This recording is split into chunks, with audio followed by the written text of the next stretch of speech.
If the mind is identical to the brain, then creatures that don't have the same brain as I do can't have the same mind that I do. But surely creatures can think and feel in the same way that I can. So how do we resolve this problem?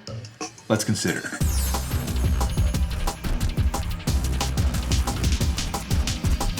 Hello philosophers, I'm Chico. Welcome to the Philosopher's Show, where we consider the greatest questions of human history. So far on this Philosophy of Mind playlist, we've really just been considering views that are psychological physicalist views. And psychological physicalism, remember, means that in philosophy of mind, the only things that exist are physical things. Now, recently we talked about identity theory. Identity theory was the idea that the mind is just identical to the brain. But we also talked about a multiple realizability theorem.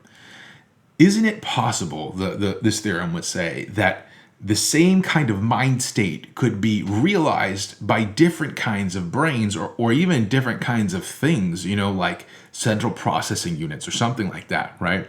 And if that's the case, then the multiple realizability argument says that it can't be the case that the mind is identical to the brain, because the same mind state could be in two different kinds of brain. Now, what if we're convinced by the multiple realizability theorem? What if we think, yeah, that does make sense, like totally different kinds of brains could still have the same kinds of mind states. They could still maybe feel pain or something like that, even though they have two totally distinct kinds of brains. But let's say we want to maintain psychological physicalism.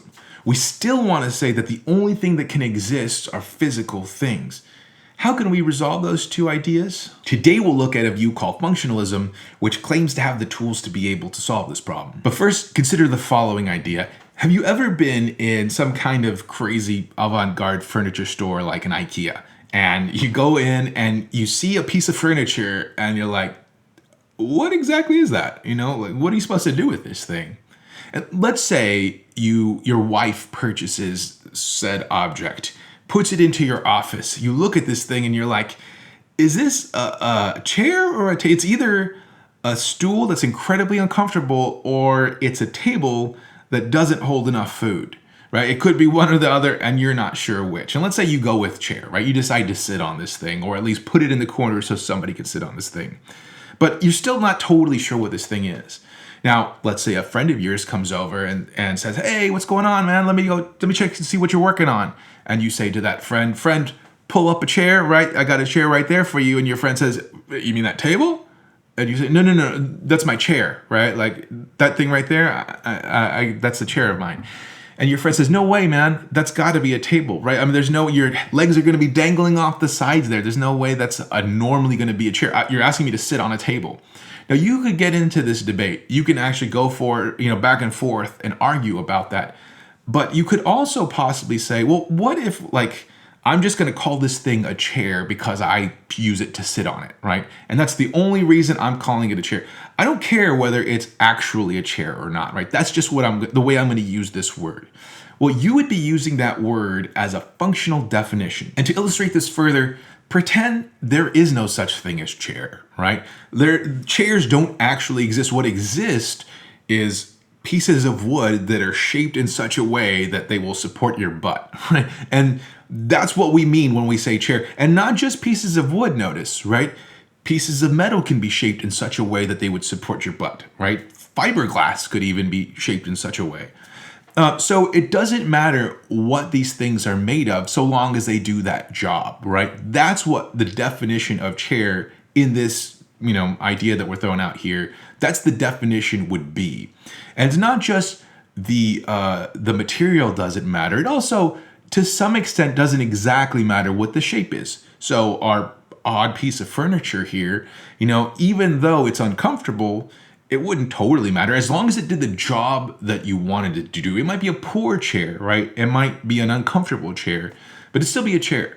And there are also a lot of different kinds of shapes that would work here. So, a circular chair, a square chair, I don't know. But there would be some shapes that don't work. So if your piece of wood were shaped in like a pike shape, right? That wouldn't do the job you would hope for. It wouldn't be supporting your butt.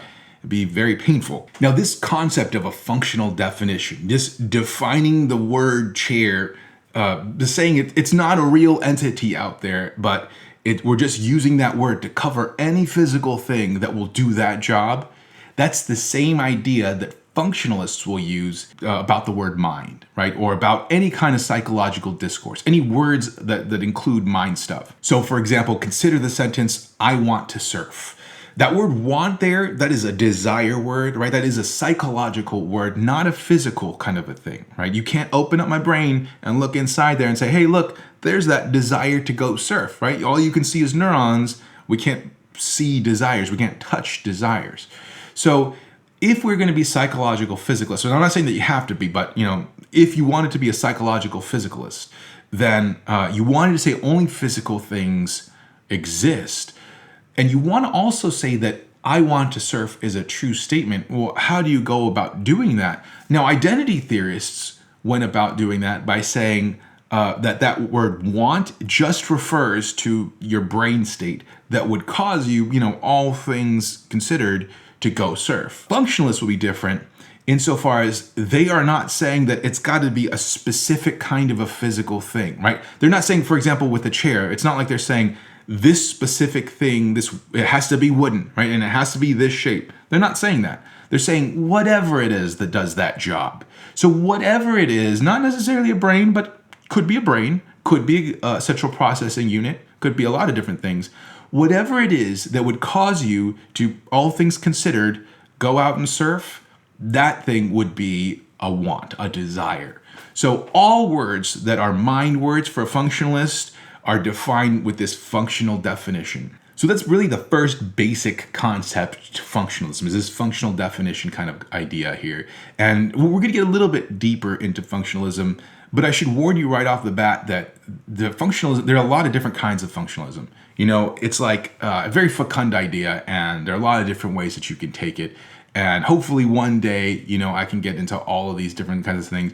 Let's say somebody goes onto my Patreon account, wink, wink, and just donates millions and millions of dollars, and I can do nothing but these playlists, right? Then we can go and look at all these different things. But right now, this is really more just an introduction to philosophy of mind. And when we're looking at this philosophy of functionalism, I was hoping to make this just the things that they all hold in common. But this one, you should know, this next example that I'm going to give is really a lot closer to one specific functionalism versus the rest. And then we'll use that to explain, functionalism in general. But this is really like the Hillary Putnam kind of machine state functionalism, if you're interested in that. Imagine a list of rules and call them state one. If you are in state one, the first rule is if you get input one, then remain in state one and give output one. If you get input two, then shift to state two, a different list of rules, and give output two. So now we have that second list of rules called state two. And state two looks like this. If you get input one, then go ahead and do output two, and then shift to state one. If you get input two, then go ahead and do output two again, and then stay in state two. Now we can also call these different states, these lists of rules, we can call them functions. And why call them functions? Because they take some kind of an input and then they assign some specific kind of an output. In our first example, when we were talking about the chair, and doing the job of, the word function there really was kind of referring to like just, again, a job that you do. But here it's got something a little bit more specific, a job of taking an input and assigning an output. Now, imagine beings that only have two states of mind, two possible feelings, and two possible actions. And this is going to be a little lame, I apologize, but I've been playing Zelda with my kids. I have a 13 and a 7-year-old, and we're playing Ocarina of Time right now. And there are these creatures in there called Armoses. I had to look that up, by the way. I didn't know that off, I'm not that nerdy. But these Armoses, you touch them, and then they come and attack you. But if you don't touch them for a while, they go back, and then they just stand still. So we'll call these creatures that I'm about to talk about Barmoses. And the reason we'll call them that is because I want it to be a little bit simpler than the Armoses even though the Armoses are super simple. But let's say these things have only two states of mind, happy and angry, right? So state one, happy, state two, angry, feeling happy and feeling angry. And then they only have two possible inputs, feeling that you are untouched and feeling that you've been touched. And then they only have two possible actions that they can do. Action one would be to stand still. Action two would be to attack. Now notice we could look at these barmoses and we could design like a mind structure for them, a functional organization that is identical to the functional organization that we just talked about before. We could say state one is feeling happy. And that state is that if you feel like you are untouched, right, input one, you're going to stay in state one, you're going to stay feeling happy, and your output is going to be output one, just, not moving, standing still. If, however, you are touched, input two, then your state is going to move to state two, feeling angry, and your output is going to be output two, attacking. And then when you are in the feeling angry state, if you feel input one, you're not touched, then you will still do output two, attack, but you'll shift back to the feeling happy. So then, you're going to go ahead and go stand still. And then if you get output two, where you feel like you are touched again, then you will do output two again, you'll still attack, and then you'll stay in state two, you'll stay feeling angry, so you'll keep attacking. Now notice in that description, that's a psychological description, right? We're talking about things like feeling happy, feeling sad, feeling touched, feeling untouched, and those kinds of things. Well, we could also say that these barmoses have brains. And let's pretend that these brains have just two brain states, right? Brain state one and brain state two. And the kinds of inputs you could have is input one, if you are not touched, right? Input two, if you are touched, not if you're feeling touched, but actually if something, puts pressure onto your body or something like that.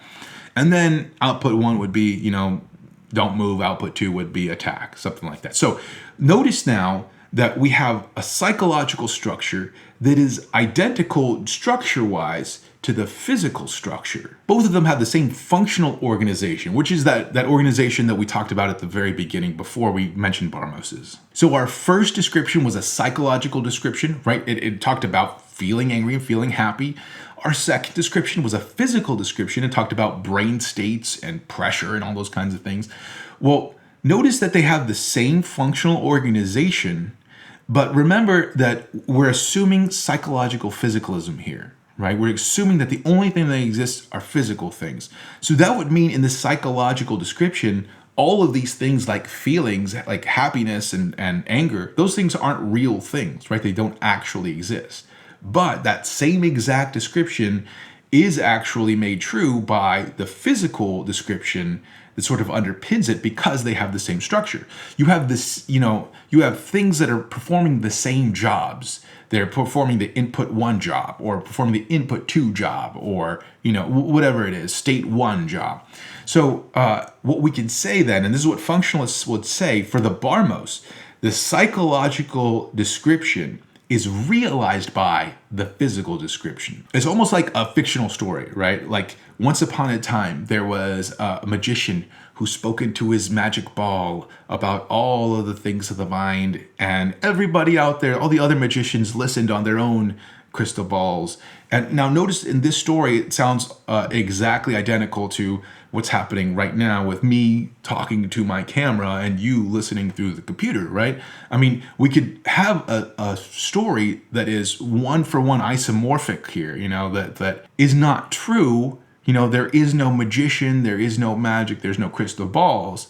And yet, in a way, it's kind of true because it's sort of like laid on top of this physical description of me talking to you through the camera and all those kinds of things, right? So that is the functionalist position. The mind is whatever it is that does the job of taking inputs like being touched or the stimulation of C fibers, whatever you want to say, those inputs, and spits the outputs of behaviors, right? Going surfing or whatever it might be. But the mind is just an abstraction of the functional organization.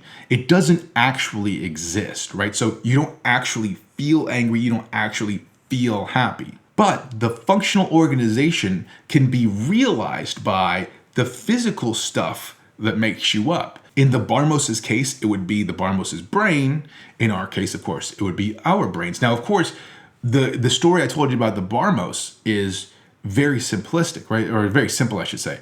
It's just two possibilities there. And for a human, we would have the exact same kind of story, except for incredibly varied.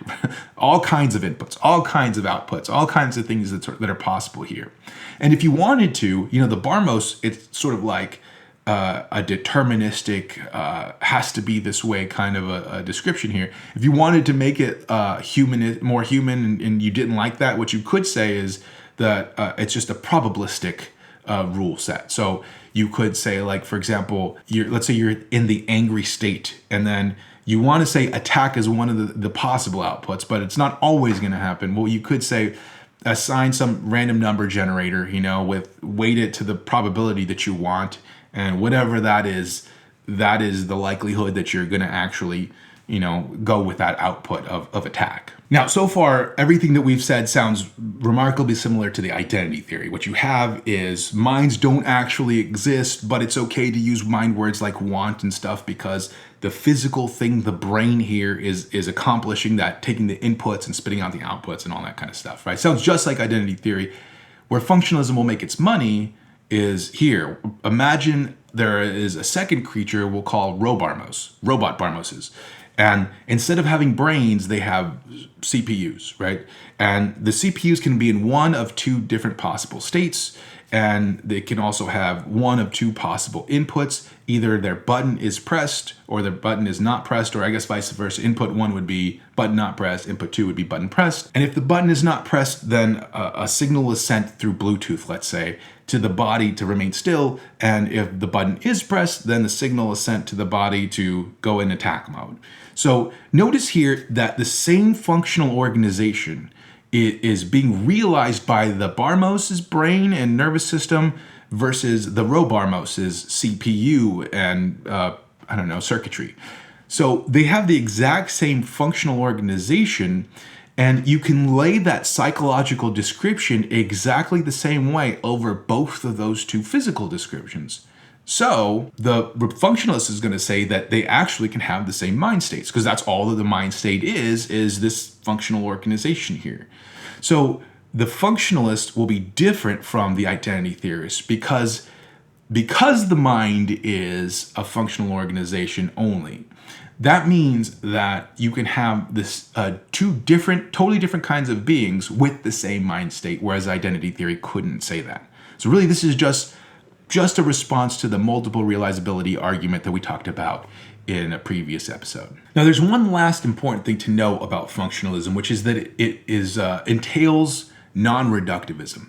And what does that mean? Well, consider that phrase being happy, right? Or feeling happy, I guess, in that state one for Barmoses and Robarmoses. Now, for a reductivist thinks that you can just sort of do away with all psychological discourse if you really wanted to, right? We don't need it. It's in a way, it's true, sure, but it's not something that we have to have. But for the functionalist, that statement, being happy, is going to apply both to the Barmos and the Robarmos, right? And they're going to have totally different physical structures. So I won't be able to say that, oh yeah, it's just being in brain state one. Why? Because for the Robarmos, it's being in CPU state one. So we won't be able to get rid of this phrase being happy or feeling happy. One thing we could do, one strategy that's possible here, is to just make a big disjunctive. To say something like, instead of being happy, what we could say is either in brain state one or in CPU state one. Of course, there are going to be possible other entities out there, right? I'm not going to name a bunch, but we could say brain state one or CPU state one or whatever state one or another one state one, and we can list out every possible creature. But think about that: every possible creature. Do we really want to do that? Is that even possible? There's like an unlimited number of possible creatures. So although we could sort of hand wave over here at and everything else in that, it would be much easier, right, if we had this feeling happy word, right? And so it's like we can't do away with it because it's talking about the states that we're interested in. And notice also that it's not just that it allows us to refer to a bunch of things, but we also might be interested in this specific kinds of states on a different level. So consider Link, the adventurer here in Zelda, right? He wants to know, how should I deal with these Barmoses or these Robarmoses? What should I do with these guys? Most creatures, when I go in there, I want to attack first. But these guys are feeling happy. What do I mean by that? That means if I don't touch them, they won't attack me, right? Even though the stuff that makes that true, the physical stuff for both of those guys is totally different. On one level, on the Link staying alive level, I don't really care, right? For me, what's really important is how do I get these guys to not attack me? Don't touch them. So that's the real last important thing to know about functionalism in general, is that it entails non-reductivism. It's a type of non-reductivism. Now, we're going to save a lot of the evaluation of functionalism for very near future videos. However, one important thing that's very functionalist specific, an important objection that we can consider here is this. Remember, the big selling point here for a functionalist is multiple realizability theorem, right? The fact that it can accommodate that. Identity theorists and functionalists both agree that minds don't exist for real. They're not real entities out there.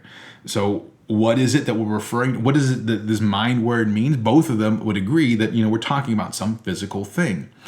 But for an identity theorist, the identity theorist would say, and it has to be this one specific material thing, the brain, let's say, right? Now, some philosophers say that's too narrow because of this multiple realizability theorem. Ned Block, the philosopher Ned Block, says that it's chauvinistic, meaning it excludes unnecessarily other things. I don't know. That's a pretty wild term. But it's chauvinistic in this way, right? So functionalism makes its money in saying it doesn't have to be the brain. It could be anything that realizes this functional organization that we're talking about here, right? That any of those kinds of things can be the mind. And notice functionalism has to pick something out that they share in common, right? If we're going to say these two things have the same mind, and we don't mean that they have the same physical structure, we're going to have to say that since the mind doesn't exist at all, something's going to have to make them the same in order for them to have the same mind. And so functionalism picks functional organization. But think about the Barmos. The Barmos has only two possible mind states, right? Feeling happy, feeling angry, and that's all it has. And yet I also have the mental states of feeling happy and feeling angry, but I also have a panoply of other states of being, of mental being, right? And I also have other inputs that are possible for me rather than just being touched. And I also have a whole lot of other outputs that are possible to me. And I also have, given the same input, I can do multiple outputs, right? I could, let's say somebody pinches me and I could either, turn the other cheek. I could be angry. Being angry is the state, right? I could attack. I could go meditate. I don't know. I could pray on it, right? I could do all these different kinds of things given that same input, right? So my functional organization is wildly different from the Barmos' functional organization. And yet, are we going to say that we have the same mind state, right? Now, the Barmos is so wildly different that maybe it would make sense to say, no, you don't, right? I get that we're using this word feeling happy and feeling angry, but no, that's not even close, right? Instead, something that's more similar to you and all the possibilities that it has, that would be something that is more like feeling happy and feeling angry. But then again, none of it's going to be exactly the same, right? I mean, think about if we're talking about a gaseous creature, right, that can feel pain in some ways but can't be pinched. If I am pinched, then I feel angry, I feel resentful, and all those kinds of things. The gaseous creature can't be pinched because you can't actually feel it. You can't actually get a hold of it, but you could possibly burn it or something. I don't know, something like that. So it can feel pain, and yet it doesn't have the exact same functional structure because it can't have all the same inputs that I have, right? It doesn't have the pinch input. Now, maybe you could argue that as long as they're similar enough, we can use the same psychological terms, right? We can say that, as long as there's some kind of input and then there's some kind of, I don't know, try to avoid it kind of a thing and as an output, then you have the same functional organization. But I think you'd be really hard pressed to show that. I mean, that sounds like you could have really bizarre physical structures that, still would feel the same kind of pain. And yet the inputs are going to be totally different. The outputs are going to be totally different. So I have a hard time seeing how how you could actually resolve that. But I don't know, that's just one possible objection to functionalism. We'll look at other possible objections coming up here. That's all I got for this video. If you have any questions, please hit me up in the comments, and I'll see you in the next video. Adios.